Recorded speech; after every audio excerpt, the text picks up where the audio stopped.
Bonjour à tous, aujourd'hui Tabalès vous présente le TFV4 Mini de chez Smoketek. Le TFV4 Mini est envoyé dans un emballage comme celui-ci en carton rigide où sur la devanture vous allez avoir un aperçu de l'atomiseur.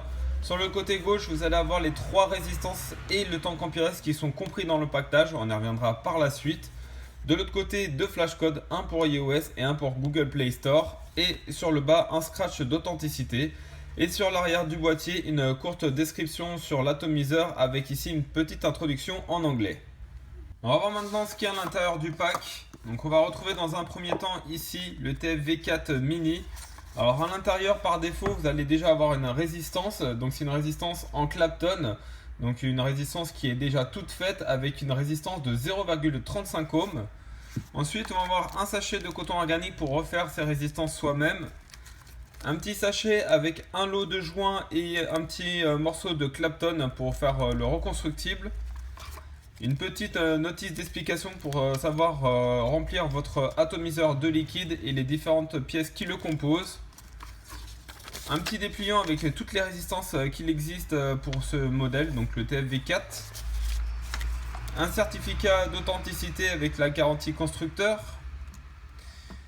Là, on va avoir un tournevis cruciforme, deux rings, un noir et un blanc pour pouvoir protéger contre les chutes et les coups votre atomiseur, un tank de Pyrex de rechange, et on va avoir deux résistances. Donc une première résistance appelée la TF S6 avec une résistance de 0,4 ohm, donc on verra ça par la suite, et une deuxième résistance qui est le plateau reconstructible où quand on l'ouvre on le voit, il est déjà monté avec du Clapton. On va passer aux caractéristiques techniques. Il mesure donc 73,5 mm de haut sur un diamètre de 22 pour un poids total de 85 grammes.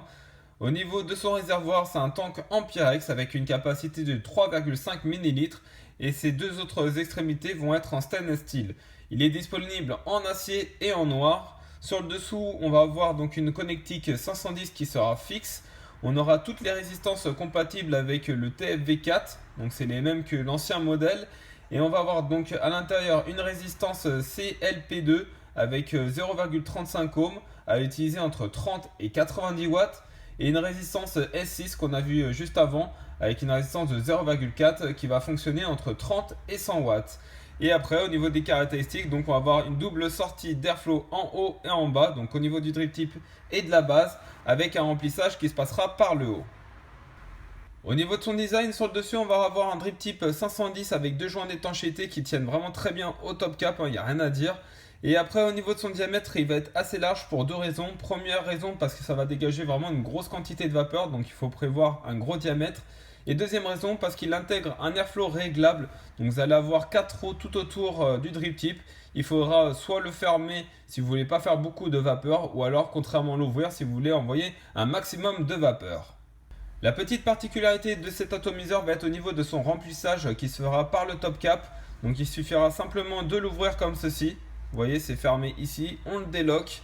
Et en le déloquant, il va y avoir une vis qui va servir à pivoter le couvercle. Donc il ne sera pas amovible. Et là, vous allez remplir votre liquide dans ce trou-là et non pas dans le trou du milieu.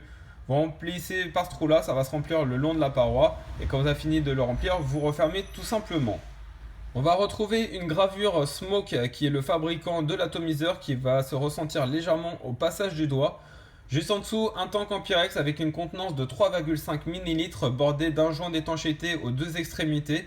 À l'intérieur, on pourra avoir donc soit la résistance toute faite comme ici, ou soit la reconstructible qui est aussi fournie dans le pack avec la petite cheminée ici où vient se visser la résistance.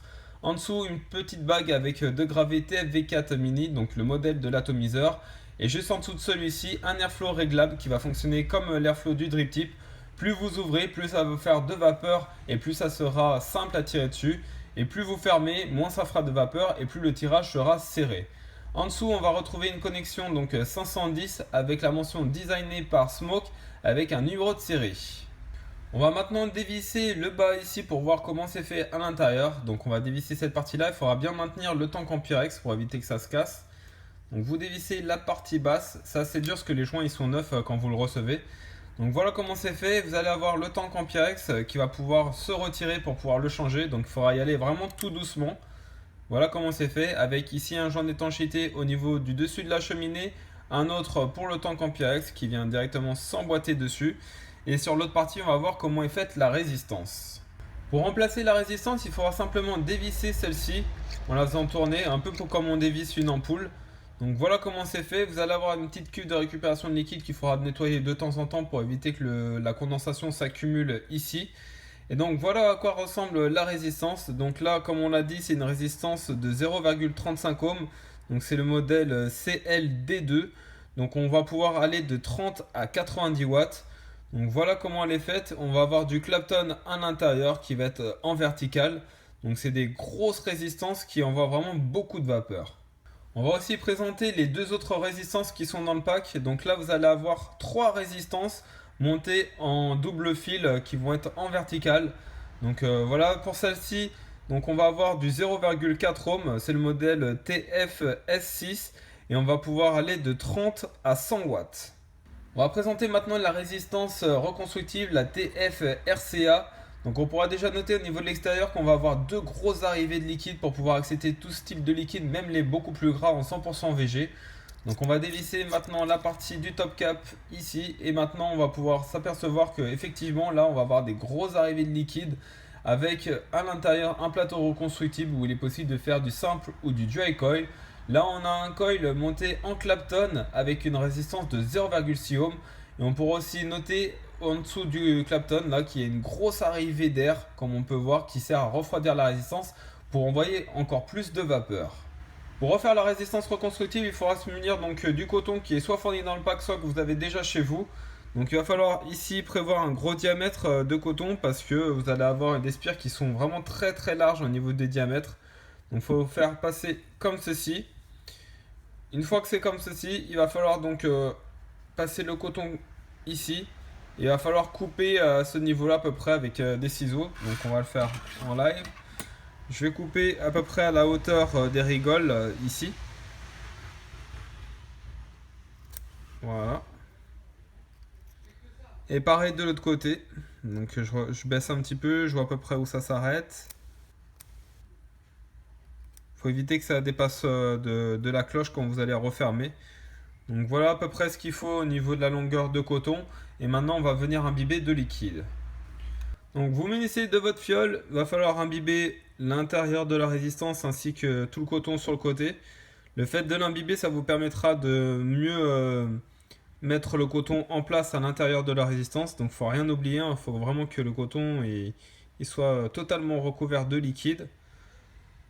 Donc une fois que c'est fait, il va falloir donc mettre en place le coton dans les rigoles comme ici. Donc de ce côté-là et la même chose de l'autre côté. Vous voyez comme ça, on va faire rentrer donc le coton de sorte que ça bouche les arrivées de liquide. Et après qu'on va venir fermer avec la petite cloche, hop, on va venir donc visser tout simplement. Hop. Et donc vous voyez là, il n'y a que très peu de coton qui dépasse de chaque côté de la résistance. Une fois que c'est fait, vous prenez votre résistance reconstructible ou votre résistance toute faite, vous venez la visser dans la base de l'atomiseur. Et ensuite, le haut de la résistance va vouloir donc se visser ici sur la cheminée. Donc il va falloir appuyer un petit peu dessus pour bien que ça s'emboîte. Vous tournez jusqu'à temps de visser entièrement. Une fois que c'est fait, vous ouvrez donc ici le réservoir comme ceci. Vous prenez votre fiole de liquide, vous venez donc déverser votre liquide dans ce trou là. Vous remplissez. Donc bien remplir. Ça sert à rien de remplir à ras-bord, hein. Vous laissez un petit peu d'espace sur le haut. Comme ceci. Et après vous venez donc tout simplement refermer ceci comme il faut. Et après donc il va falloir ajuster votre airflow sur le haut du drip tip. Et après sur le bas.